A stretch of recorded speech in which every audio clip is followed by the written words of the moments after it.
Hello and welcome to another exciting adventure at the Temple of Tomes with your host, Indie Comics Jones. Today is July 11th, 2021. This is episode 360.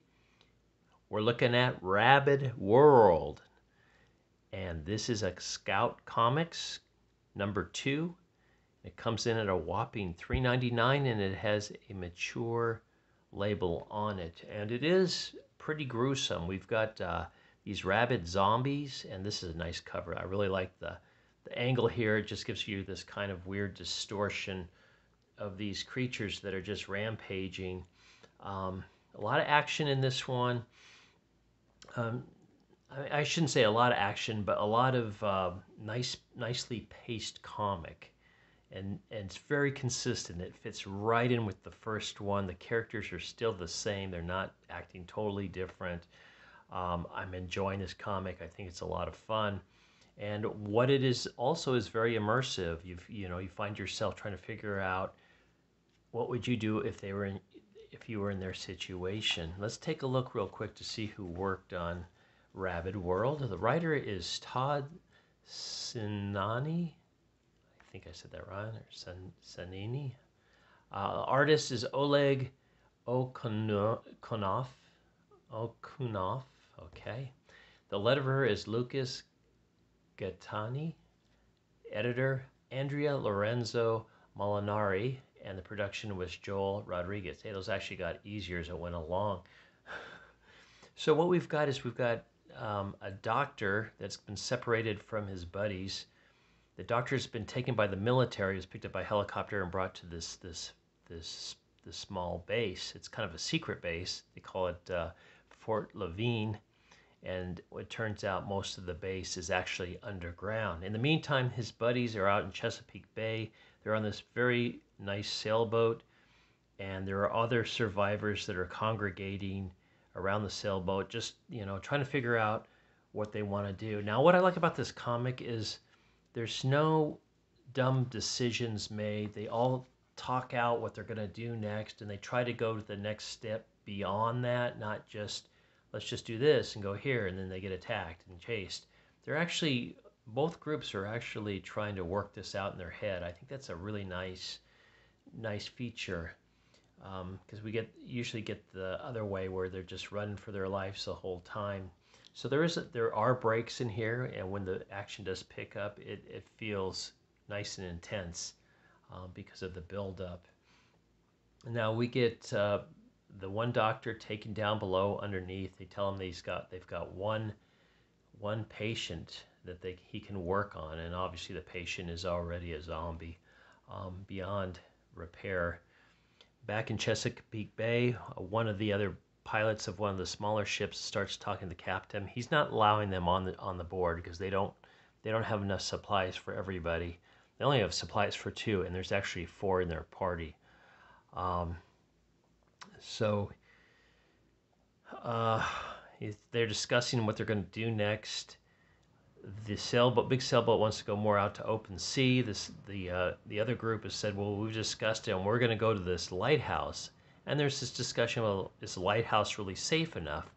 One of the sailors brings up that during low tide, the water's only 4 feet deep, and these zombies could easily cross if they saw them there, and it would be not a good spot to be in. It could be, they might not have enough ammo to stave off the onslaught of zombies.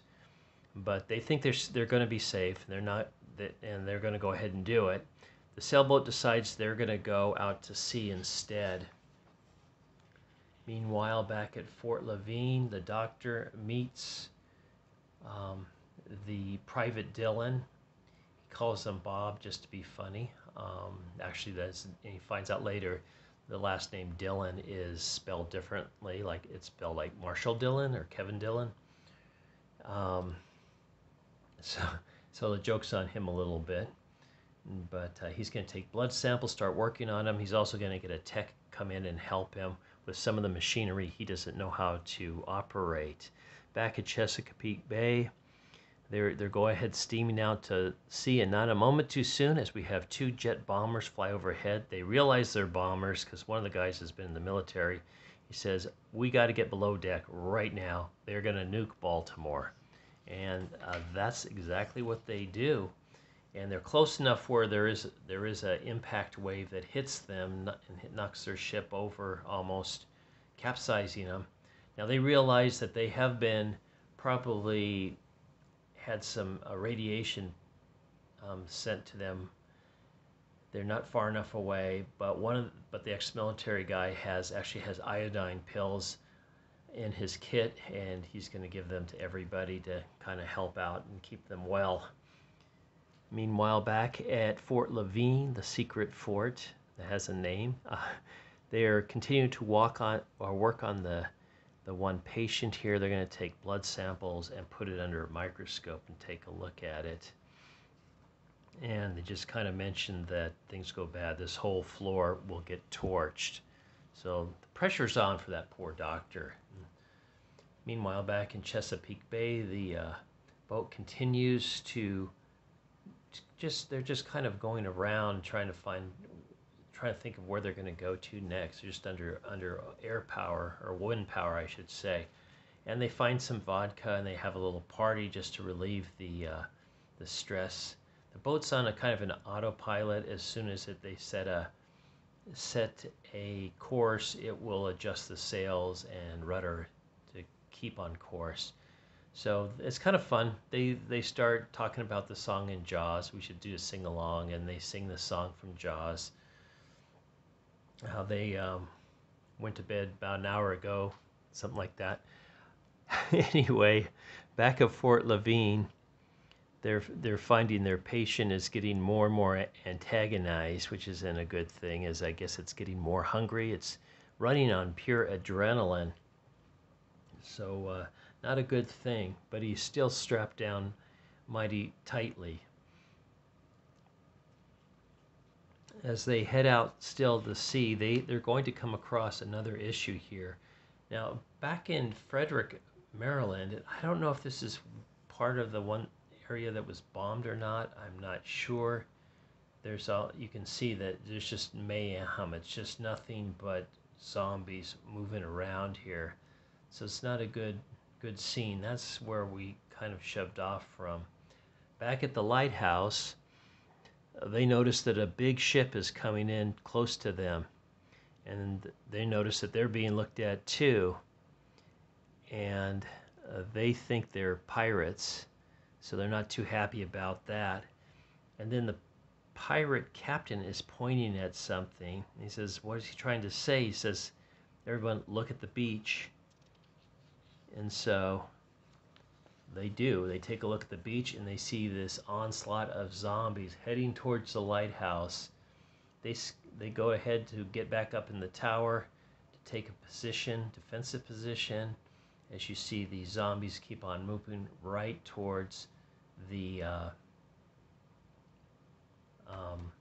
lighthouse here.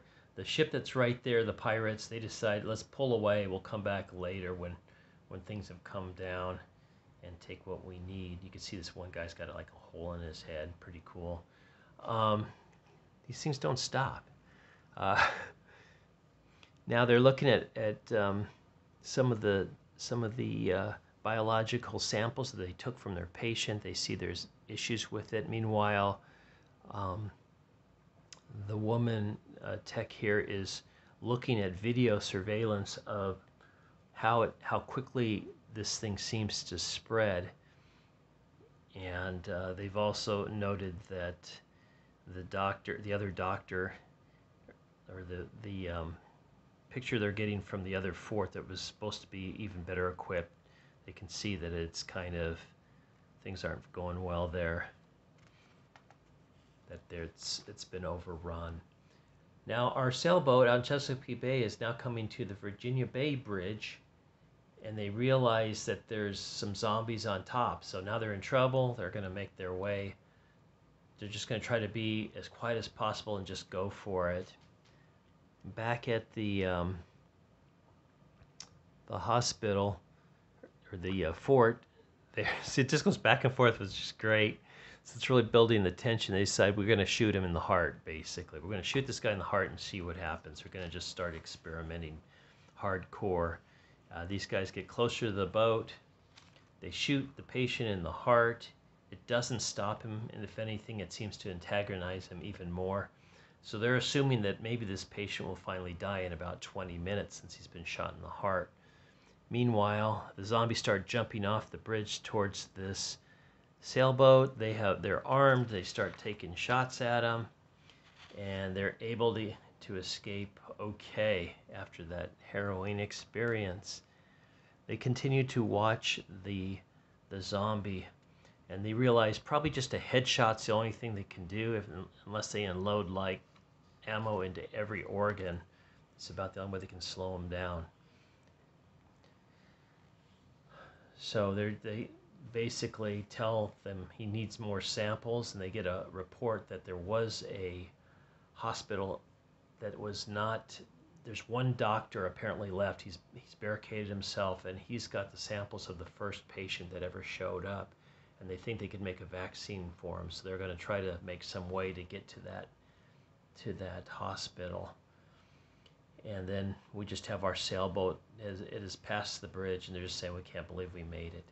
So, really exciting stuff. It's to be continued. Here's the cover for the next one, issue number 3, coming this month, in fact. So there was a big gap between issues 1 and 2, and we're not having it for issue 3, so that's exciting. You can see the guy's chucking a grenade at all these zombies that are coming after him. So we'll see what happens on this one. I guess the fort is actually getting attacked. Looking forward to it.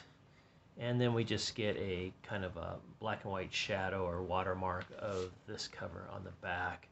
So thanks for stopping by and listening to this review. It is a recommend. If you haven't been able to tell, I'm just crazy about it. So let me see, let's put this over here. We'll kind of get that going on. Thank you again for stopping by. Please like, please subscribe, please leave comments, and we'll see you next time. I got one more comic to do for this week from last week's comics, and then I'm going to try to finish a trade and do a review on that. We'll see how that goes. Anyway, this is Indie Comics Jones from the Temple of Tomes bidding you adieu.